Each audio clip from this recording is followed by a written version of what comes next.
في ظاهرة غريبة في المجتمعات بنلاقيها في الشغل، في الكافيهات، في السينمات، معرفش بتحصل في البيت ولا لأ.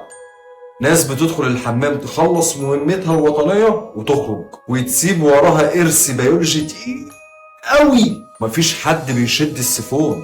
لو سمعت أنا أحتج على الكلام ده. يعني هو أنت كنت بتعمل حاجة سرية؟ لا فاكر نفسك فنان وبتسيب توقيع؟ الموضوع ده يا سادة يا كرام مش هزار.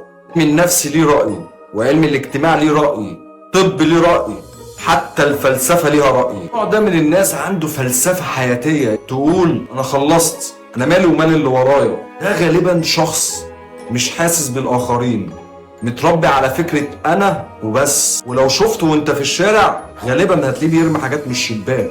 في نوع تاني انا مش قاصد والله بس حقك عليا، بس هو كده اتربى في مكان ما فيهوش سيفون اصلا، او محدش علمه ان هو يشد، لانه كان دايما يلاقي حد ينظف وراه. وده يدخلنا في سؤال تربوي: هل الطفل بيتعلم يشد السيفون من صغره، ولا المجتمع بيعتمد على فطرته؟ في واحد بيشوف يافطة مكتوب عليها من فضلك شد السيفون بعد الاستخدام، وده تقريبا بيسيب كل حاجة سايبة وراه. ليه؟ علشان خاطر بيكره الأوامر، حتى الأوامر دي لو كانت من إزازة أو معلقة.